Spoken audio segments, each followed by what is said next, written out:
જય જવાન જય કિસાન। હું છું 16 વર્ષનો જય અને હું કરી રહ્યો છું પ્રાકૃતિક ખેતી। અને આજે આપણે ડાંગર કરવાની છે એટલે ડાંગરનો આજે આખો પૂરેપૂરો પ્લાન બતાવીશું કે જ્યારથી રોપીશું અને જ્યાં સુધી કાપીશું તે સુધીનો આજે આપણે પ્લાન કરીશું। જો તમે પ્રાકૃતિક ખેતી કરતા હોય તો 1 એકર પ્રાકૃતિક ખેતી માટેનો પ્લાન અને વાવણી કરીએ।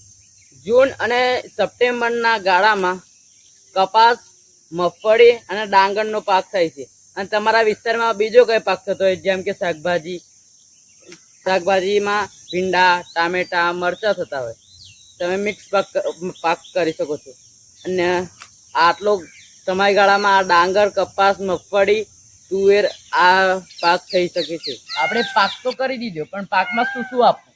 જેમ કે જીવામૃત દર 15 દિવસે આપવું, પછી બીજામૃત પાક કરતા પહેલા તેને ખેતરમાં આપવું, પછી કોઈ પણ કીટ કે કોઈ પણ જંતુનાશક આવે તો તેમાં બીજી કોઈ દવા છાંટવી નહીં અને 3 અસ્ત્રો બનાવવા, બ્રહ્માસ્ત્ર, અગ્નિ અસ્ત્ર એવા 3 પ્રકારના અસ્ત્રો આવે છે। તે અસ્ત્રો બનાવી અને આપણા ખેતરમાં છાંટો, તેથી જીવાણુ ત્યારે દૂર થશે। પાણી અને જમીન, જો તમે પાણી અને જમીન કમ્પ્લીટ હશે તો પાક પણ સારો થશે। જો તમે મલ્ચિંગ કરશો તો મલ્ચિંગમાં પાણી પણ ઓછું વપરાશે અને બીજું કે બીજું ઘાસ ફૂસ વધારે ઉગશે નહીં અને મલ્ચિંગમાં પાક પણ સારો થશે।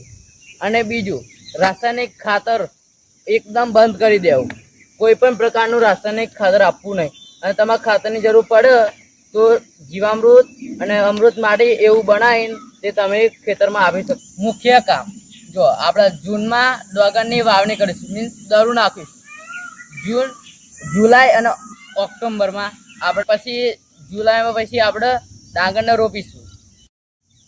પછી જુલાઈ અને ઓગસ્ટમાં આપણે ડાંગરમાં નિંદામણ કરીશું, જીવામૃતનો છંટકાવ કરીશું।